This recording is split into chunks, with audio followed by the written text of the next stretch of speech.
The moment she stepped inside the church, she felt it. That sickening sense of being watched, of standing out in a place meant to feel safe. The stained glass glowed softly above her, but nothing about this day felt warm. Eyes lingered too long. Whispers drifted through polished wooden pews. Her heart pounded louder than the organ playing in the distance. And then, just before reached the altar, a shadow fell beside her. Large, unexpected, terrifying. A man dressed in black leather stood too close. Close enough to trap her breath in her chest. His presence alone screamed danger. Everything about him warned her to run. But what happened next would flip fear into something else entirely, and expose a truth no one in that church was ready to face. From the outside, the church looked like something pulled from a postcard. Tall stone walls, arched windows painted in color, and polished wooden doors that seemed to promise peace to anyone who walked through them. For many, it was the kind of place where prayers softened hearts and strangers became neighbors. But for her, it felt like walking into a room where she did not belong. No matter how carefully she tried to convince herself otherwise, she had grown up learning how to read rooms the way others read books. Every glance, every pause, every change in tone told its own story. It was a skill she never asked for, born from years of being treated like an exception, rather than simply a person. She had learned how to shrink herself just enough to avoid attention, but not so much that she disappeared. On most days, she managed it well. Today, she could not. This wedding was not hers. She was here because someone she loved had asked her to come, someone who believed kindness alone could quiet the uncomfortable truths that hovered beneath polite smiles. She wore a dress chosen carefully, modest enough not to draw looks, elegant enough not to seem careless. Still, she felt eyes on her before she even reached the first pew. The guests were neatly dressed, voices low and careful, laughter scattered in the air like something rehearsed. Everything appeared perfect on the surface. But underneath, there was tension. The kind you feel when rules are being followed too closely. When courtesy is worn like a mask instead of a feeling. She caught her reflection in one of the glass panels as she passed. For a moment, she studied her own face the way strangers often did, searching for flaws, for differences, for some invisible reason that explained why she never quite fit into rooms like this. Her shoulders tensed, and she drew in a slow breath, reminding herself that she's here to celebrate, not to endure. Then she noticed him. He stood out more than anyone else in the entire building. His presence was impossible to ignore, like a shadow cast across a bright day. The leather on his back looked worn by years of distance and stories no one here would dare ask about. His posture was relaxed in a way that only came from living without apology. Everything about him clashed with the carefully arranged beauty of the church. At first, she wondered if she was projecting her unease onto him, simply because he looked dangerous. Big men in black leather always looked dangerous to people who had never had to be. She tried to look away, but something about the way he stood, slightly angled, watching the room instead of the altar, made her uneasy. As she moved closer to her seat, the space between them shrank. And so did her sense of safety. Before she could question her instincts, before she could remind herself that appearance was not reality, he shifted, stepping subtly into her path, as if the two of them had been moving toward the same invisible mark all along. And that was the moment everything changed. Her pulse thundered in her ears as she slowed her steps, uncertain if turning back would draw more attention than continuing forward. She had spent her life balancing on that thin line, deciding in a breath whether safety lived in movement or stillness. Every instinct told her this man was wrong for this place, that he did not belong among lace dresses and soft hymns. But deep down, another quieter instinct whispered something far more confusing. He was not watching her. He was watching everyone else. She became uncomfortably aware of how alone she suddenly felt, not physically, But emotionally, the pews were full, the church alive with murmured conversation and expectant glances toward the altar, but not one of those faces looked like refuge. They watched her like she was a stain on a perfect picture, like her presence cracked something they had hoped would remain untouched. Her breathing shortened as she felt it again. That invisible pressure that came from standing in a place where your existence itself demanded justification. Heads leaned closer together as she passed. Expressions tightened, then smoothed, then tightened again. Smiles appeared too slow or vanished too quickly. None of it was loud. All of it was deafening. And then something shifted. Not in her. In the room. The man in leather moved again, closer this time, not blocking her but aligning himself with her. The change in the air was immediate, as if an unseen door had swung open. People who had been staring suddenly weren't. Conversations faltered and resumed in quieter tones. A tension she hadn't known she was carrying loosened ever so slightly. She did not understand it, but she felt it. And as confusing as it was, she also felt safer, which made no sense at all. Her eyes traced the edges of the room now, sharper than before.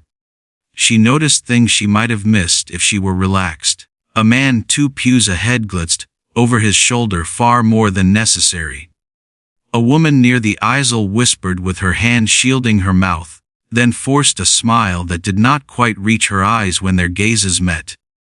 Another guest stared straight ahead, jaw clenched tight, as if enduring something instead of celebrating it. The environment no longer felt neutral. It felt staged. The longer she stood there, the clearer it became that the discomfort in the room was not new. It was simply no longer hidden. Whatever she had unknowingly walked into had already existed long before she arrived. She took a hesitant step forward. Then another. The leather-clad man mirrored her movement naturally, as though he were her shadow. Nobody questioned it. Nobody challenged it. If anything, people seemed relieved not to notice. That was when she realized something chilling. They were not afraid of her. They were afraid of him. The shift in power was subtle but undeniable. Where she had once felt exposed, now she felt shielded, not because anyone welcomed her, but because someone unexpected had chosen to stand beside her. Her mind raced. She had learned early on not to trust sudden protection. Kindness had conditions. Safety came with rules, and men who looked like him did not involve themselves for no reason. Especially not in spaces like this. She began to suspect the reason was not her skin, but her vulnerability. There is a difference between being seen as different and being seen as alone. And alone is far more dangerous. Each step forward heightened the unease in the pews. Guests who had been relaxed shifted in their seats. Faces hardened into thin masks of politeness. A few glanced toward the exit, then back again, as if weighing something unspoken. She felt like she was walking not toward a wedding, but into the eye of a storm. Her hand trembled as she smoothed the fabric of her dress. The man stayed close, his presence no longer terrifying but grounding. His stillness felt deliberate, protective, almost rehearsed, and that frightened her, more than if he had looked angry. It was the calm that told her he had done this before. Whatever he had stepped into this church carrying with him, it was heavier than leather and patches. It was weight earned the hard way, the kind that taught a person exactly when trouble was approaching, long before it arrived. Without a word, without a signal she could see, he warned the room that she was not easy prey. The church did not look at her the same way after that, and for the first time since she arrived, she understood that something far more dangerous than discomfort had been waiting for her in those pews. Something she might not have walked out from without him. By the time the music swelled and everyone rose to their feet, the tension in the room had thickened into something almost visible. It wrapped around her chest, pressing tighter with each step. She had come expecting quiet smiles and polite congratulations.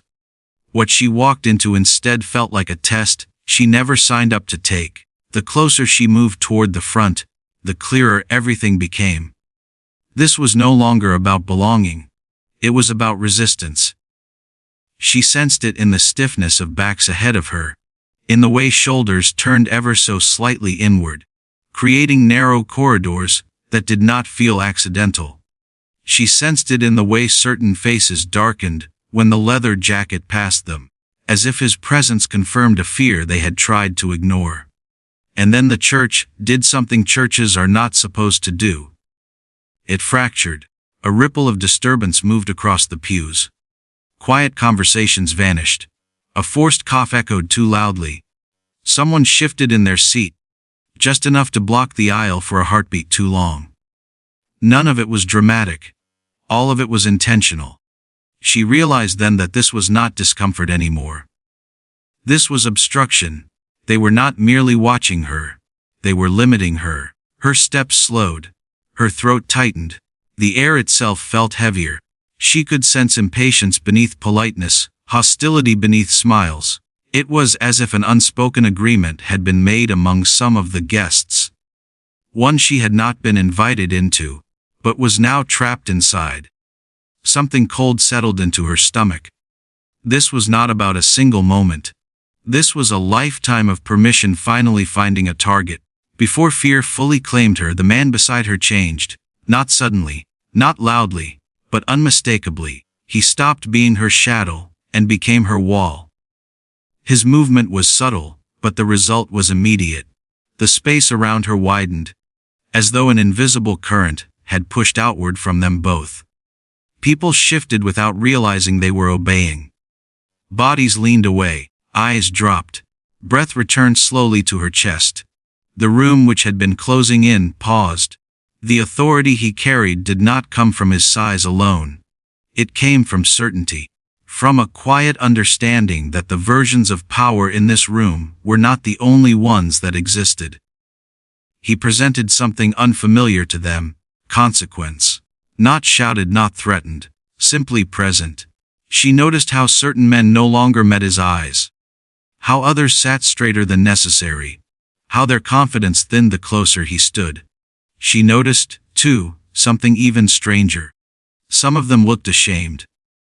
The ceremony had not stopped, but it might as well have, because everyone was watching something else now. A woman who had entered the church feeling like a problem, was now being treated like a line nobody wished to cross. She felt the weight of it then. The truth that cut deeper than anything else. It was never her presence that unsettled them. It was the accountability that followed it. The man in leather did not glare. He did not confront. He did not disrupt. He simply existed loudly enough that their silence cracked under the pressure of it. She thought of every moment in her life where she had been expected to swallow discomfort in the name of peace. Every time she had been asked to be softer, quieter, smaller.